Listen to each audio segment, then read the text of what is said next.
அண்மை செய்தி. கோயிலில் சிக்கிய பக்தர்கள் பத்திரமாக திரும்பியுள்ளனர். விழுப்புரம் அருகே வெள்ளம் சூழ்ந்த வாராகியம்மன் கோயிலில் சிக்கிய பக்தர்கள் பத்திரமாக திரும்பியுள்ளனர்.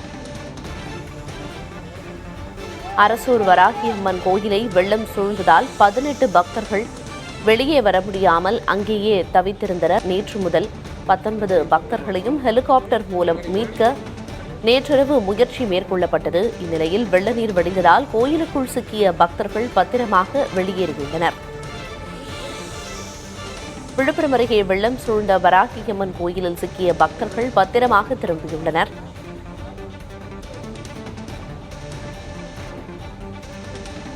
அரசூர் வராகியம்மன் கோயிலை வெள்ளம் சூழ்ந்ததால் பக்தர்கள் அங்கு சிக்கி தவித்தனர். இந்நிலையில் 19 பக்தர்களையும் ஹெலிகாப்டர் மூலம் மீட்க நேற்றிரவு முயற்சி மேற்கொள்ளப்பட்டது. தற்போது வெள்ள நீர் வடிந்ததால் கோயிலுக்குள் சிக்கிய பக்தர்கள் பத்திரமாக வெளியேறியுள்ளனர். அண்மை செய்தியாக பார்த்து வருகிறோம். இது தொடர்பான விவரங்களை வழங்குவதற்காக செய்தியாளர் மோகன்ராஜ் இணைப்பில் இருக்கிறார். மோகன்ராஜ், நேற்று முதலே அங்க பக்தர்கள் சிக்கி தவிச்சிட்டு இருந்தாங்க. எவ்வளவு நேரமா அங்க கோயிலே இருக்க வேண்டிய சூழல் ஏற்பட்டுச்சு? இப்ப அந்த பகுதியில வெள்ளம் முழுசுமா வடிஞ்சிருச்சா? அங்க பக்தர்கள் பாதுகாப்பா இருக்காங்களா?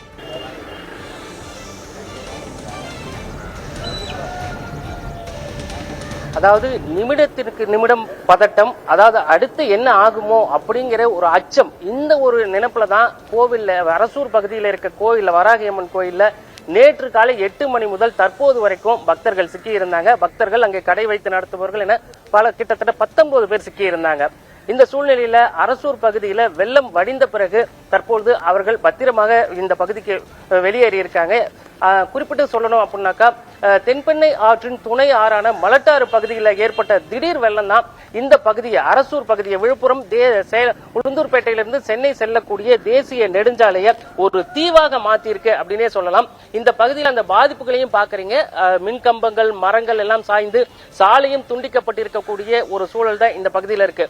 நேற்று பகல் நேரத்தில் பார்த்தோம் அப்படின்னாக்கா, ஒட்டுமொத்தமாக இந்த பகுதி தீவு போல காட்சியளித்தது. இந்த சூழ்நிலையில தான் நேற்று காலை அங்க இருக்கக்கூடிய கடைகளை அப்புறப்படுத்துவதற்காக வாராகியம்மன் கோவிலுக்கு சென்ற பலர் இந்த வெள்ளத்துல சிக்கி வெளியேற முடியாம தவிச்சாங்க. அவர்களை மீட்பதற்கு ஹெலிகாப்டர் கூட நேற்று கொண்டு வந்த போதிலும் கூட அந்த முயற்சி தோல்வி அடைஞ்சதுனால இரவு முழுவதும் அங்கேயே தவிச்சிருக்காங்க. என்ன மாதிரியான சூழல் அவங்க அனுபவிச்சிருக்காங்க அப்படிங்கறத அவங்க கிட்ட கேட்போம். அம்மா வணக்கம், உங்க பேர் சொல்லுங்க.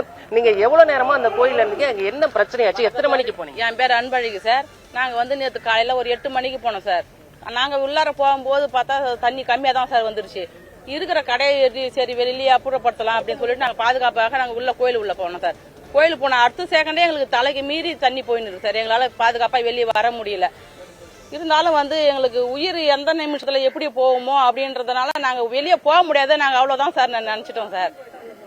மீட்பு குழு பார்த்தாங்க, எல்லாம் மேல நின்று பாத்துட்டு போனாங்க. அவங்க போட்டு ரெடி பண்ணி வச்சிருந்தாங்க. அவங்களாலையும் வர முடியல சார். சாரிமா, எங்களால வர முடியல அப்படின்னு சொல்லிட்டாங்க சார். அப்படின்னு நேரடியா நாங்க தகவல் செய்தியாளர்கள் நாங்க தொடர்பு கொண்டு பேசணும். சரி, நீங்க உங்களை கவனிச்சுதான் இருக்கிறோம். இப்ப நாங்க எல்லாரும் ரெடியா போட்டு வச்சுருக்கிறோம். இப்ப எங்களால எந்த உதவியும் செய்ய முடியல. தண்ணி வடிட்டா உங்களை பாதுகாப்பா நாங்க இட்டு வரோம் சொல்லி இருக்கிறாங்க சார். அப்புறம் ஹெலிகாப்டர் மூலியமாவும் அவங்களும் பாண்டிச்சேரி அரசுக்கு சொல்லி, அவங்க தமிழ்நாடு அரசு சொல்லி அவங்களும் ஹெலிகாப்டர் பார்த்தாங்க. அவங்களும் 2 தடவை சுத்தி பார்த்தாங்க. சுத்தி பார்த்தா அவங்களாலையும் எந்த முயற்சியும் எடுக்க முடியல. எங்களால எந்த முயற்சியும் எடுக்க முடியல.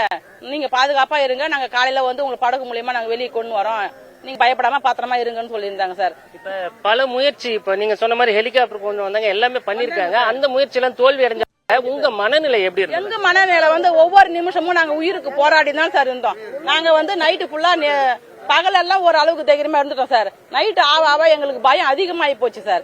நாங்க போய் உள்ள கருவாரையில தான் சார் இப்ப நாங்க 20 பேரும் உட்காந்துட்டு வரோம். நைட் ஃபுல்லா யாரும் தூங்கல. நேத்துல இருந்து யாரும் ஒரு பச்சை தண்ணி கூட குடிக்கல சார். எல்லாம் உட்காந்தபடியாதான் உட்காந்து நாங்க ஏறி சார். அங்க தண்ணிக்கும் குடி தண்ணிக்கும் அங்க வசதி இல்ல சார். ஃபுல்லா கோயில சுத்திரும் தண்ணி போகுது சார். நாங்க எந்த பக்கமும் நாங்க கீழே இறங்கிறதுக்கு வாய்ப்பே இல்ல சார். மண்ணரிப்பு கோயில பாதி மண்ணரிப்பு அடிச்சுன்னு போயிடுச்சு சார். மண்ணரிப்பு அதிகமாக எங்களுக்கு பயம் தான் போச்சு. சரி போச்சு, நம்ம அவ்வளவுதான், இருக்கிற நிமிஷம் வேலையும் நம்மளுக்கு உயிர் இருக்கு, இந்த நிமிஷம் அவ்வளவுதான், இந்த நிமிஷம் தான் நம்மளுக்கு சொந்தம், அடுத்த நிமிஷம் நம்மளுக்கு சொந்தம் இல்ல அப்படின்னு தான் நாங்க உள்ள பேசின்னு இருக்கிறோம் சார். பேசின்னு இருந்தோம். பிரியதர்ஷினி, இந்த கோவில்ல சிக்கி இருந்தவங்க ஒரு பக்கம் அப்படின்னாக்கா, அந்த கோவில்ல இருக்கிறவங்க அங்க சிக்கிட்டாங்கன்னு தெரிஞ்ச பிறகு அவங்க உறவினர்களும் இந்த பகுதி நேத்துல இருந்து இருக்காங்க. அவங்க என்ன சொல்றாங்கன்னு கேட்போம். நேத்து காலையில இருந்து உங்களை இந்த பகுதியில நான் பாத்துட்டு இருக்கேன். உங்கள யார் அங்க சிக்கி இருந்தாங்க? என்ன மாதிரியான மனநிலை உங்களுக்கு இருந்தது? எங்களுக்கு என்ன நினைச்சது, என் பிள்ளைங்க திரும்ப வருமா வராதா அது நம்ம கையில இல்ல. இருந்தாலும் நம்ம எல்லாருக்கிட்டும் இங்க வந்தவங்க கிட்ட யாராரு எனக்கு தெரிஞ்சவங்க பெரியவங்க எல்லாருக்கிட்டும் சொல்லிட்டோம், எப்படியாச்சும் காப்பாத்துங்க. கோயிலுக்கு இருக்கிறவங்க அனைத்து பேருமே எல்லாருமே மொத்தமா 4 பேரை ஹெலிகாப்டர் ஒருத்தவங்க சொன்னாங்க, அது மெய்யாக சொன்னாலும் போய் சொன்னாங்க தெரியாது.